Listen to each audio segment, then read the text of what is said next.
Throughout HS 410, Issues in Aging, there are a lot of things to be learned about the elderly population. The elderly population are those individuals aged 65 and older. These are the baby boomers, those individuals born before 1964. The life expectancy of these people is increasing due to advances in healthcare. Due to advances in healthcare, there's a growing number of elderly people in the population, and expected by 2030 that 1 in 5 people will be 65 or older, and those aged 85 and older is the fastest growing population in the United States. A major concern of these increasing number of elderly people is how we are going to afford to care for this population. So the government created a number of federally funded programs to help these individuals with their health care needs. The programs include Medicare, Medicaid, Social Security. These government assistance programs allow elderly populations to better afford the care that they need. With growing older, there are many changes in the body. One change is the amount of medications that people take. 84% of elderly individuals take at least one medication. The average prescription medication per patient is 6 to 8 prescriptions. With this amount of prescriptions, there are bound to be enhanced drug effects due to different metabolic rates and adverse reactions between the amount of medications. Another concern is non-adherence and compliance to medication regimens. With aging, diet and exercise is very important to keep in good health.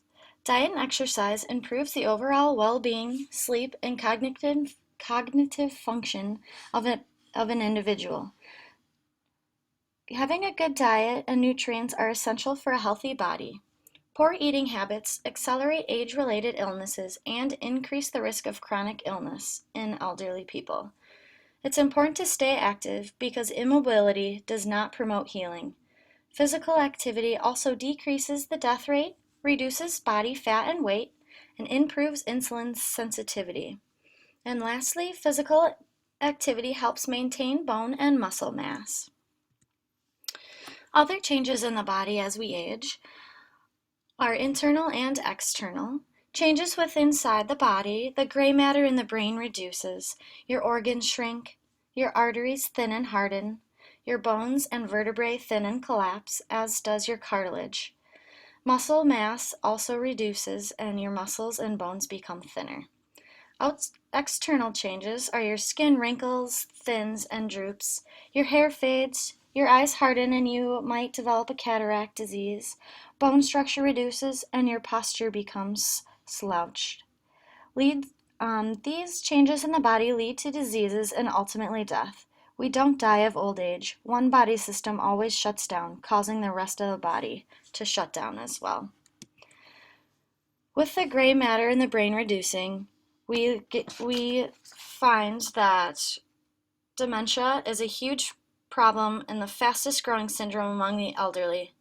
This is a form of Alzheimer's, and more than 5 million people are affected by this disorder. It's the most expensive health condition, and billions of dollars are spent on care, research, outreach, and education for this particular syndrome. That's why the atmosphere in which a person lives is very important, and to have a stimulating environment to help them recover, heal, or slow down the conditions of their dementia. Finally, with elderly population, there are going to be things associated with death. The elderly population have a plethora of living options as they age. There are forms of in-home care and long-term care facilities. In the home, they can receive hospice or home care. Also, there are community care, such as an adult daycare for people who may be caring for their elderly parent. These facilities allow you to still keep your job while dropping mom or dad off for adult daycare. They also receive the care they need at this type of facility. And then there are long-term care facilities, such as nursing homes and skilled nursing facilities that have full 24-hour care. CBRFs, which are community-based residential facilities, these are 24-hour care, but also assist with your activities of daily living, meals, and therapy. And also RCACs, which are residential care apartment complexes. These are more of apartment style living that allow the elderly populations to socialize with other people in their age group.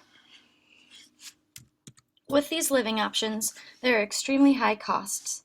Hospice and home care depends on the level of care needed, but also residential home and skilled health nursing facilities cost about $6,000 to $700 a month. CBRFs are $4,500 to $5,000 a month, and RCACs are $3,000 plus a month. This is extremely high cost for living once you reach that elderly age, and it puts a lot of stress on your family and yourself, which is where these federally funded programs come in to assist these elderly individuals. And finally, end-of-life wishes. There are documents available, such as advance directives and living wills, that allow you to make your wishes known. State your healthcare choices, wants, and desires to ensure that you receive the care you want and that you don't receive unwanted care or treatments. These also allow you to appoint a healthcare proxy or decision makers in the event that you are unable to make these decisions for yourself. This is what I learned in HS 410, Issues in Aging. Thank you for watching my presentation. I hope you enjoyed the major things that I have learned throughout my semester.